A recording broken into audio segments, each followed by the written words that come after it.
Developing nations routinely find themselves trapped in a structural tug-of-war. The state is forced to compete directly against deeply rooted non-state actors for ultimate institutional dominance. When a government lacks the capacity to deliver basic services, citizens bypass the formal system. For services like dispute resolution, they turn instead to informal networks, like village councils, known as Panchayats. To understand how citizens choose between these competing systems, standard economics relies on a baseline theory called Bayesian updating. It assumes a purely rational actor. Under pure Bayesian logic, if a citizen receives verified, positive news about state courts, they update their beliefs about the state. Because that news contains zero data about the village council, their assessment of the non-state actor remains exactly the same. In this model, you have two isolated nodes. A positive signal hits the state node, it grows larger, and the non-state node is unaffected. But in reality, this perfectly rational benchmark fails. Human institutional choice is not a spreadsheet of isolated calculations. It is a zero-sum cognitive competition.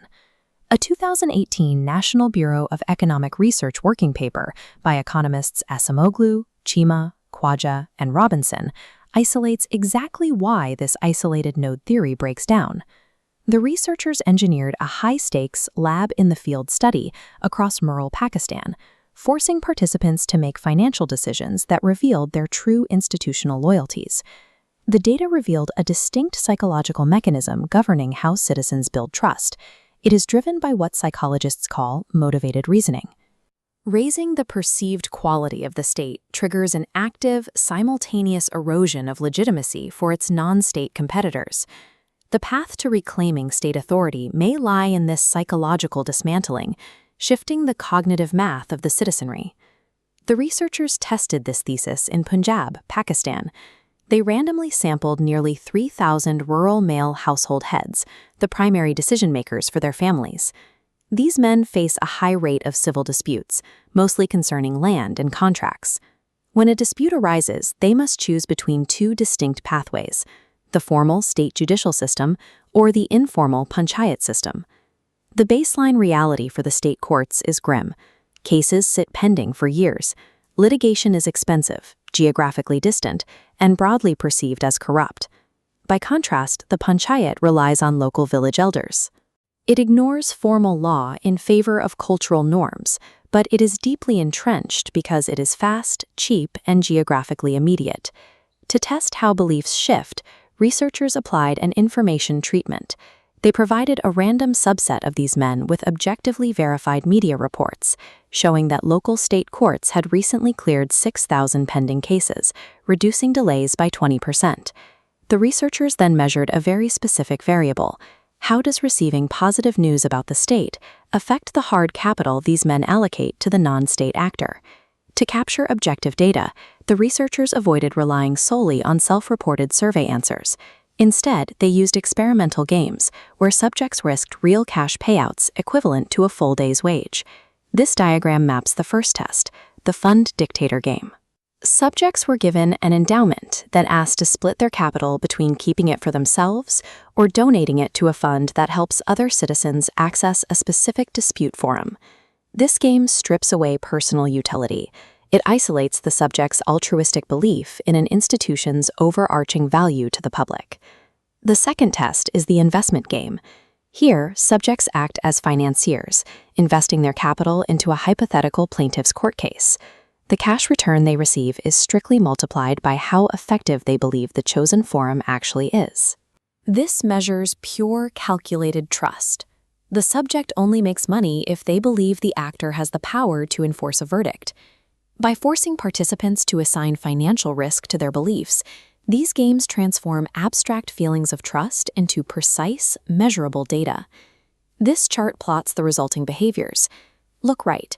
After hearing positive news, subjects increase state allocations by 15%. Look left. The red squares plot Panchayat allocations. Despite zero negative information, subjects slashed non-state commitments by 15 to 30%. This massive negative spillover effect is the central discovery of the experiment. The rational Bayesian model failed entirely. Skeptics might argue this was just experimenter demand. subjects behaving differently simply because they wanted to please the researchers who just handed them positive state news. To rule this out, the team ran a control called the social experimenter treatment. Researchers explicitly told a separate group of subjects that they personally liked the state courts, but provided no actual data about reduced delays. The result? Zero behavioral change in the financial games.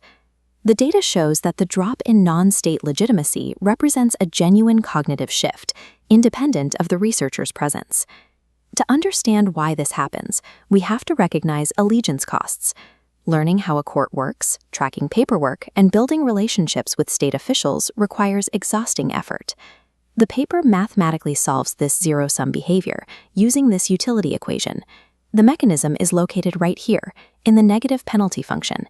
It models the severe psychological cost of holding conflicting beliefs.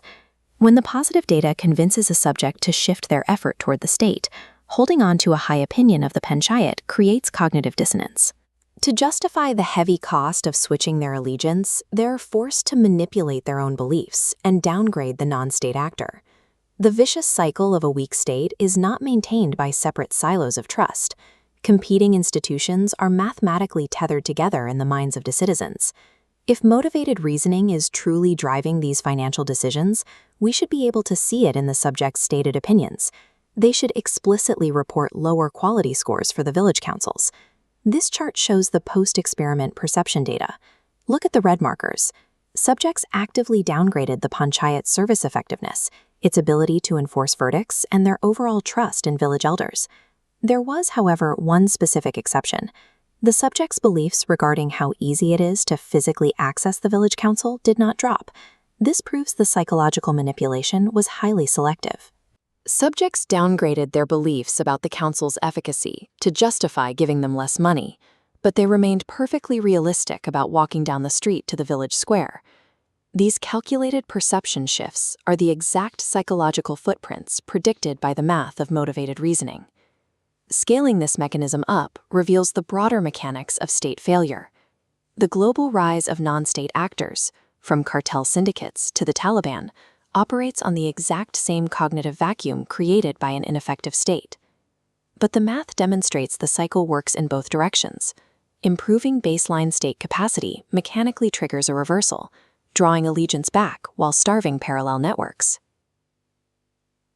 A lack of institutional trust is not permanently hardwired into a culture. It is an active equation, and it is highly responsive to credible data. For governance attempting to reclaim authority, the policy implication is exact. They do not necessarily need to fight non-state actors directly to defeat them. They only need to provide superior, objective results.